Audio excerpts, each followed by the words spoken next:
Всем привет, меня зовут Макс. И перед тем, как начать, хочу сказать большое спасибо за донат. Я, к сожалению, не знаю, кто это был, потому что там было указано как анонимно. Но мне все равно очень приятно. Спасибо тебе большое за поддержку канала. Честно, такие вещи очень мотивируют продолжать снимать, делать новые видео и вообще развивать все это дальше. Ну а теперь к теме ролика.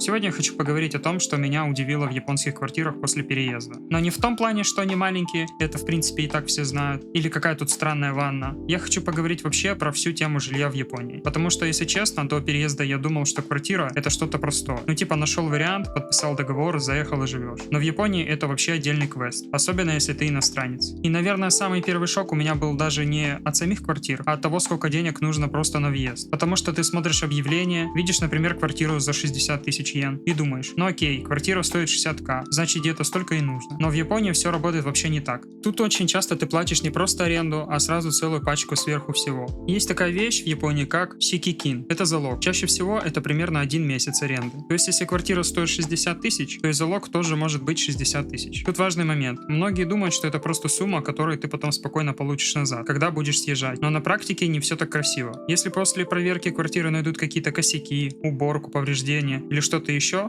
часть денег могут удержать. Иногда возвращается нормально, иногда не очень. Потом есть такая вещь, как рейкин. И вот это уже для многих вообще шок, потому что залог еще понятно. В России он тоже есть. Но вот рейкин это реально очень интересная вещь. Рейкин это по сути деньги хозяину. То есть ты просто платишь еще одну сумму сверху и все. Назад она не возвращается. И часто это тоже примерно 1 месяц аренды. То есть если квартира стоит 60к, то еще 60 ты можешь просто отдать хозяину сверху. Да, просто за то, что ты въезжаешь в квартиру. То есть получается, рейкин это что-то типа подарка хозяину. Просто ни за что. Дальше идет комиссия агентству.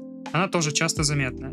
Иногда это половина месяца, иногда целый месяц, иногда плюс налог, и в итоге сумма тоже получается неприятная. Потом первый месяц аренды. Если заезжаешь не с первого числа, то может быть еще и кусок текущего месяца сверху. Потом идет пожарная страховка, ее тоже обычно нужно платить. Часто это где-то 15-20 тысяч йен в год. Потом замена ключей, и это тоже отдельный платеж. Не то чтобы он огромный какой-то, но все равно. Часто это примерно 15-30 тысяч йен. Еще бывает часто гарантийная компания. Это если у тебя нет обычного японского поручителя. И там тоже суммы могут быть очень разные. То есть если очень грубо взять квартиру за 60к, то у тебя легко может выйти что-то вроде 60 тысяч залог, 60 тысяч рейкин, 60 тысяч первый месяц, еще комиссия агентству, страховка, замена ключей и гарантийная компания. И в итоге ты выходишь уже не на 60 тысяч и не на 120, а спокойно на 300 тысяч йен и выше. И вот это, мне как кажется, одна из самых важных вещей, которые надо понимать заранее. Дешевая аренда не значит дешевый въезд. Потому что можно увидеть квартиру и подумать, он в принципе нормально, недорого. А потом оказывается, что заехать в нее это уже совсем другой разговор. Еще отдельная тема это продление договора. Потому что многие думают, ну окей, один раз заплатил много, а потом просто живешь и все. Но нет, тут все зависит от контракта.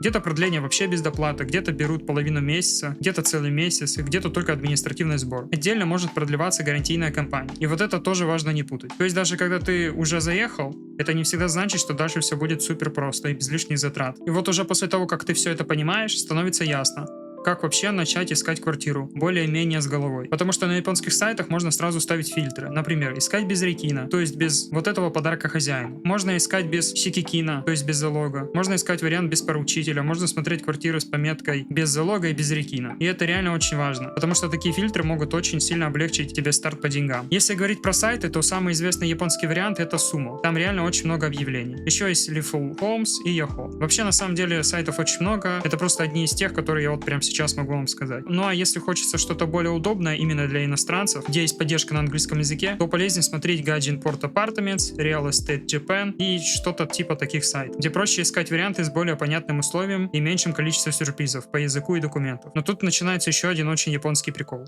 Даже если у тебя есть деньги, даже если тебе нравится квартира, это еще не значит, что ты ее спокойно снимешь. Потому что в Японии не все квартиры одинаково охотно сдают иностранцам. Иногда тебе могут не сказать это прямо. Иногда агент просто мягко переводит тебя на другие варианты.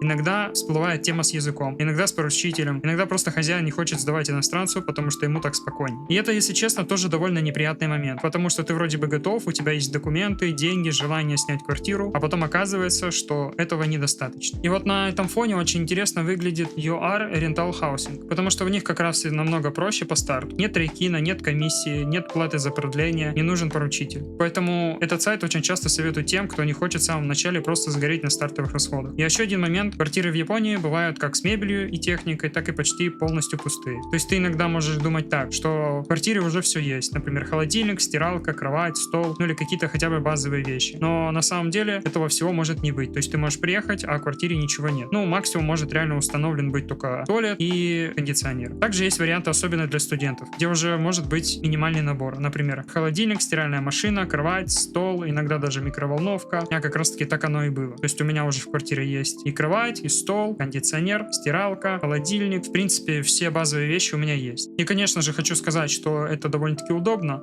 Особенно если ты только приехал и не хочешь сразу тратить еще кучу денег на обустройство. Но очень часто квартиры сдаются почти пустыми. То есть у тебя есть просто сама квартира и все. А дальше ты уже сам думаешь, где брать холодильник, где брать стиралку, нужна ли тебе микроволновка, где взять кровать, шторы, стол и вообще все остальное. И вот это очень важно сразу уточнить до въезда. Потому что может легко получиться так, что квартира тебе показалась дешевой, а потом ты заехал и понял, что тебе теперь нужно еще и докупать туда полквартиры. Поэтому, когда ищешь жилье, надо смотреть не только на цену и район, но и на то, что вообще идет вместе с квартирой. Если сплит, если холодильник, если стиралка, освещение, шторы, какая-то мебель. Потому что иногда аренда вроде дешевая, а потом вся разница просто добивается покупка техники и обустройкой квартиры. И тут, кстати, очень помогают ресалка-шопы и БУ-площадки. Потому что если квартира пустая, в Японии реально можно довольно выгодно докупить все нужное не новым. А теперь уже про сами квартиры. Когда ты наконец проходишь весь этот квест с поиском, агентствами, платежами, документами и въездом, следующий сюрприз — это размер. Да, японские квартиры для одного человека реально часто маленькие.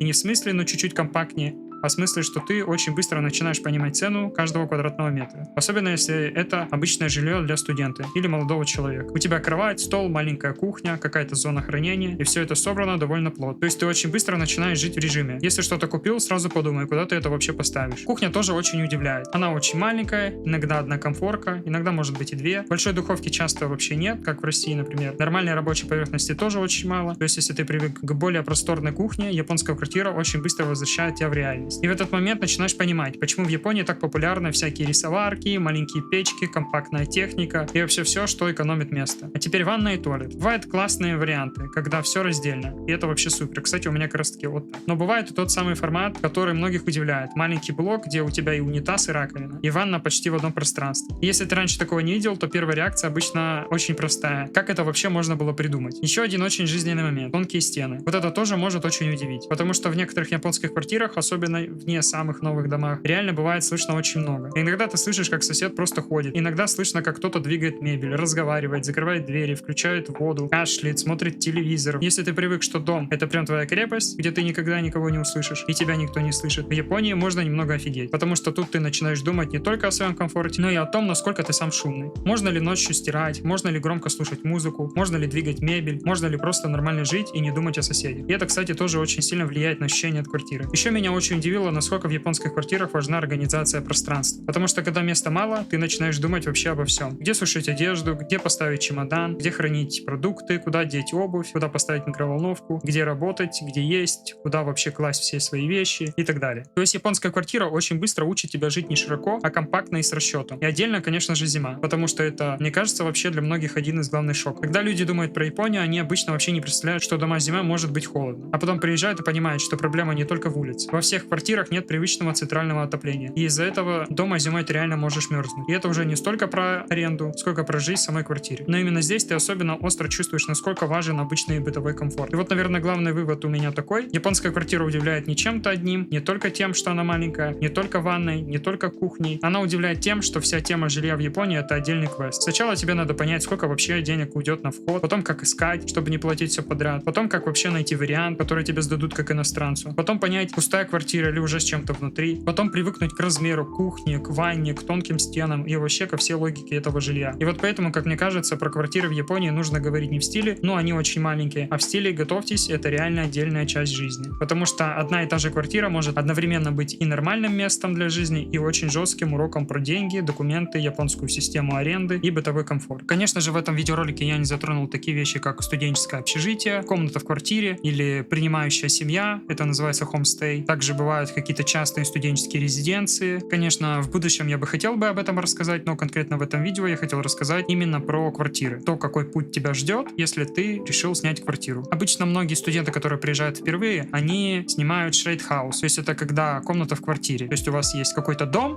у вас у каждого по своей комнате, у вас общая кухня, общий, возможно, туалет или ванная, и вы, скажем так, живете пятером или в шестером. И, возможно, для кого-то этот вариант удобен тем, что можно с кем-то познакомиться, так как это тоже в основном студенты. Порой это даже иностранные студенты. Это хороший вариант сразу завести какие-то знакомства. Конечно же, в этих домах также обычно бывают какие-то игровые зоны, где можно посидеть, пообщаться, почитать, поиграть в настолки и так далее. И как-то раз меня приглашали, скажем так, на какой-то мини-пати, где как раз-таки был такой дом. На самом деле это довольно-таки интересная тема, но при переезде я решил, что хотелось бы мне все-таки снять квартиру и пожить одному. Все-таки квартиру снять намного тяжелее, особенно если ты это делаешь один. Если есть какой-то вариант, кто тебе может помочь это сделать, это мега круто. Я приехал в Японию через, скажем так, организацию, которая мне помогла найти квартиру, оформить документы. Также мне это помогла сделать Юля, поэтому мне все это далось намного проще. Но я не жалею, что живу все-таки в квартире, потому что, конечно же, свое, скажем так, объективно говоря, жилье это намного лучше, когда ты живешь один, ты ни от кого не зависишь, и тебе никто, скажем так, вокруг не мешает. Не надо стоять, например, ждать очередь в ванну или в туалет. В общем, я не жалею о своем выборе. И, кстати, если вам нравится мой контент и вы хотите поддерживать мой канал и мое творчество, то в описании есть ссылки на Boosty и Donation Alert. Там вы можете меня поддержать, если захотите. Любая поддержка реально помогает мне развивать канал, делать больше видео и улучшать качество контента.